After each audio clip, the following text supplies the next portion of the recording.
What's up, guys? Hey, today we're working on this Ford F150 2007 5.4 liter big old engine gas guzzler. What we're working on today is we're gonna replace the brake hose. The caliper is not pushing back in, so I believe I have a collapsed brake hose, so we're gonna be working on that. The first thing you have to do, go ahead and jack it up, put some jack stands under there. You need a 21 millimeter for your lug nuts. Once you go ahead and take that off. All right, hopefully you can hear me okay, but once you have the tire taken out, car secure, you have a bolt right here that goes all the way through, and then the hose follows up all the way this way, and then there's a bracket up here with like a 10 millimeter. There's a 10 millimeter bolt right there, and then behind there is where the line hooks up. So you're gonna want to use, oh, it's windy, one of these guys to loosen that up. Try to get the best grip possible, and not strip that line right there in the back. So that has to come out of there. That frees the hose, and then once you undo it from here, then you're completely free. You can use a pan or something. I want to use this thing here to collect all the fluid that's gonna come out. Hopefully, I can save it from draining all the way and having to bleed the whole system. So let me get the numbers for you on. I think this is a 14. Let me double check. Yes, indeed, 14 millimeter for the bottom one, and then up there I have to find out. Like I said, that's a 10 or a 12. Double check on the bracket one. Yeah, absolutely 10 millimeter for the bracket one. And lastly, and that's gonna be a size 12 back there. Make sure that check the 11 and the 10. Neither one of them fit, so that's gonna be my 12 there. All right, here's our new bracket. It goes like this. You can see matches up there. Boom. Has the hole for that cable there. We gotta pinch that out, and then you have some other hooks right here. Two more hooks. 1, 2, and then down here. So it goes like that, and then it goes down here like so. I don't like the way that this is turning, so I might have to spin that around a little bit. But down here is supposed to go something like this. Right? So we gotta go like that, and then we gotta twist it up a little bit to make it fit. Man, this wind is crazy. All right, guys, I misspoke. That is not a 12. If you use a 12, it's gonna be just a little bit bigger. It's a 7/16, and I do not have a 7/16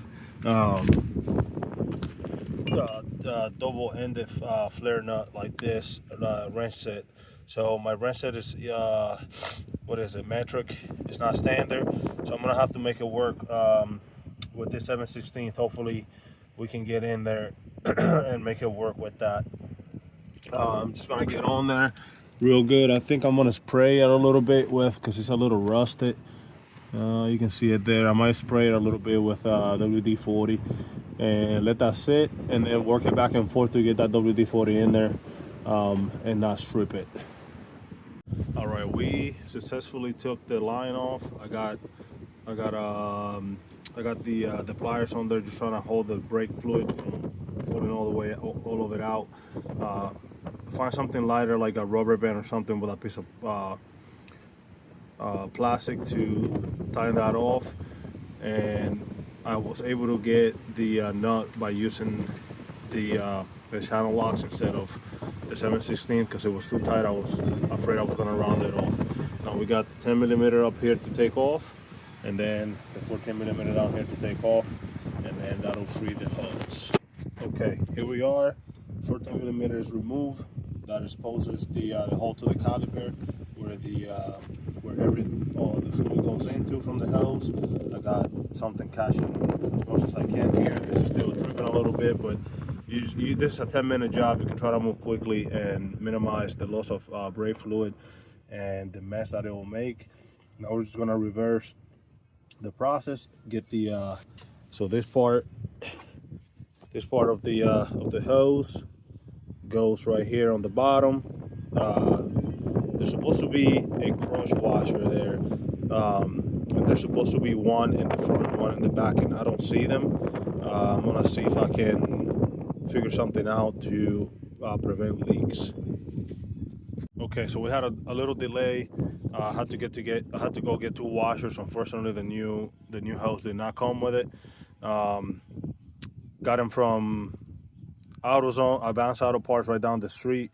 2 of them cost me the same amount of money that it would cost me to go out to Harbor Freight and get a whole kit of them, like, you know, the little square kits that they have with several different sizes. But in a pinch, I don't feel like driving out there. 2 of them, you put one before or one in between the bolt and the hose here, and one after. So we'll put one on the bolt. So there's one, and then you put it in the hose, and then you put the other washer on the other side once the bolt is through. So it'll look like this, one in between there and there, and one between this and the caliper. And then you're ready to put your 14mm bolt back in, get it tight, and then maybe a quarter to a half of a turn after it's bottomed out. So to finish up, this part here is the brake line, and it has to screw into this portion of the new hose. What I'm gonna try, and I would like, this was supposed to be instead of like this, it's supposed to be like that. So it does have to, I'm gonna have to kink it a little bit or give it a little bit of a turn, and hopefully the hose flexes enough later on to adjust to that. But that's not how it's supposed to go. It's supposed to be just like this. If I let it go, it comes back to that position. So I'm gonna try to get, I'm gonna go down here and meet the brake line, try to get it in there before I go up here and have less pace.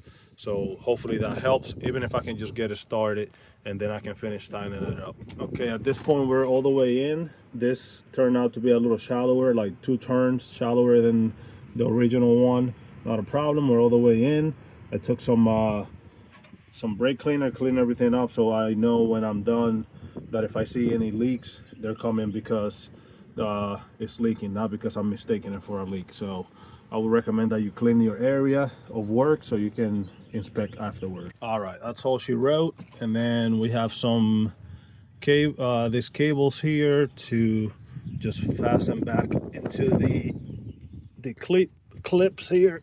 One there, one here, and then you have your vacuum for the 4-wheel drive. And that's all you have to do.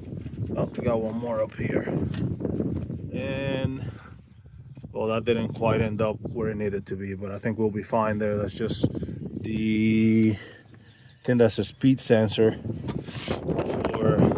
It was supposed to go here, it ended up being behind, but that doesn't heat up or anything. That shouldn't be an issue. If anything, I'll just take that off, and I'll take it out from under there. Shouldn't be an issue for now. That's pretty much it. And have somebody step on take this off, and you can put a hose in there and have the hose go into a container. Have somebody step on the brakes 3 to 4 times when they get hard. Then you open this up, and then when the pedal goes all the way down, close it back up. Have the person do that again and again until you see no air coming out of here and just straight fluid. After that, put your wheel back on, torque it to spec, and that's it. Hopefully this helps somebody save some money. Next project for me, this axle, I already have it. I just gotta take it off. So that'll be the next video, how to replace the axle, 2007 Ford F150. All right, see you at the next one.